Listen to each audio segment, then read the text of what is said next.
Kas vyksta jūsų partnerio gyvenime ir kaip tai veikia jūsų santykius? Pasižiūrime pirmiausia, kas yra tarp jūsų. Kokie santykiai šiuo metu tarp jūsų. Pagal tai matysite, ar šis kortų skaitimas yra jums. Kas yra tarp jūsų. Na, žiūrėkit, kažkoks tai širdaskaudis yra, galbūt yra kažkokia informacija, kuri, jūsų stabilumą kažkiek tai sugriovė. Gerai, kokia šiuo metu yra jūsų partnerio būsena?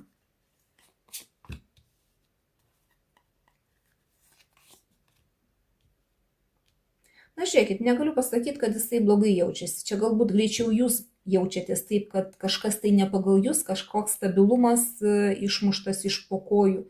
Nes jisai čia kaip ir nusiteikęs eiti ir daryti kažką, energijos turi, toks ir net ir charizmatiškai nusiteikęs, žodžiu, pagal lazdų karalių, tai turi energijos kažką tai eiti ir daryti ir dar ir kaip romantiškai nusiteikęs kaip romantinis riteris.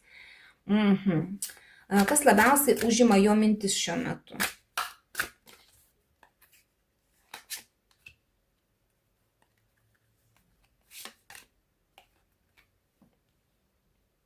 Na, žiūrėkit, monetos sukrito. Iš tikrųjų, šiuo metu jisai galvoja, kad jūsų santykiuose yra atšalimas kažkoks, kad jūs kartu esate ne dėl to, kad yra jausmai, o dėl to, kad jūs kažkaip tai gal įpratot vienas prie kito, kad pririšti dėl kažko tai vienas prie kito, kad įprotis yra kažkoks tai stabilumas, kad nieko nesinori keistis, kad yra taip, kaip yra ir taip gerai. Vat, dabar pasyva tokios mintis yra. Gerai. Ko jis neparodo, ko nepasako.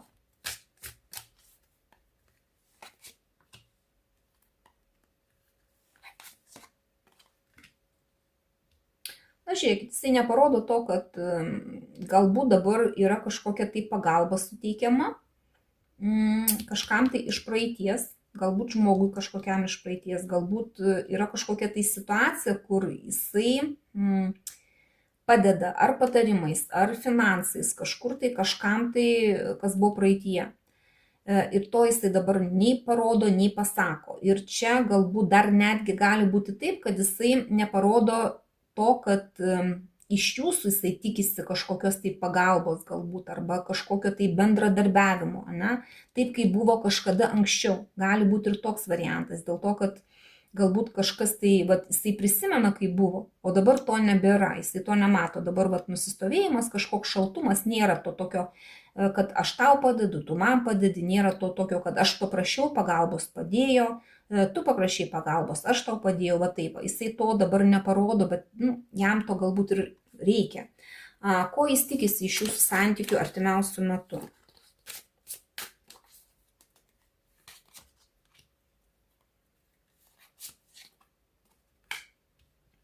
Na, jisai tikisi kantrybės, iš tikrųjų, kad jeigu tuose santykiuose ir nėra to, ko jisai nori, jisai vis tiek tikisi kantrybės, tikisi, kad bus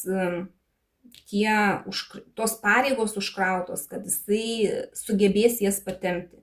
Arba netgi tikisi, kad galės tom pareigom pasidalinti kažkaip tai, kažkokią tai dalį deleguoti savo partneriui. Nes čia labai jam kantrybės reikia ir jisai to tikisi. Kaip tai gali paveikti jūsų santykius?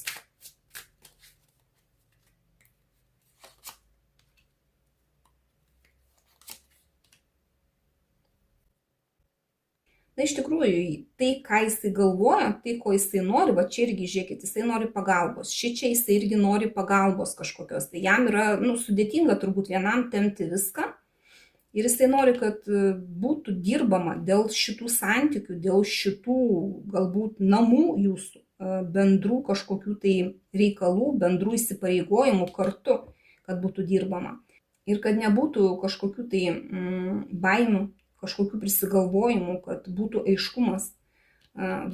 Jeigu jisai pradėtų kalbėti ir sakyti, to, ko jisai tikisi, galbūt ir prasidėtų pagalba kažkokia tai, jūs pradėtumėt irgi dirbti dėl tų santykių, galbūt abudu pradėtumėt kažkaip tai kitaip dirbti tuose santykiuose ir išsisklaidytų baimės kažkokie tai neaiškumai. Gerai, ar jisai pradės kažką tai atviriau kalbėti jums, kas pas jį yra viduj, kad jam reikia pagalbos, kad jisai nori kažkaip tai dalinti savo pareigom galbūt, ar jisai pradės apie tai kalbėtis? Ne, jisai laikys tai paslapty, jisai pasyviai elgsis ir maždaug susiprotėk pati.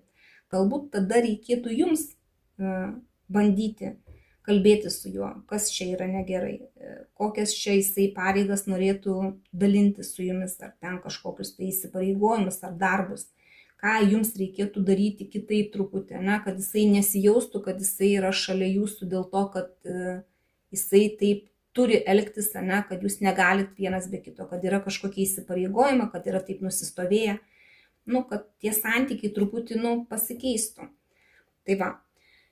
Šį kartą tiek, priimkite tik tai, kas rezonuoja, visą kitą paleiskit. Bet kokiu atveju linkiu jums gražių santykių. Dėkoju už jūsų laiką, širdutes ir iki sekančio karto.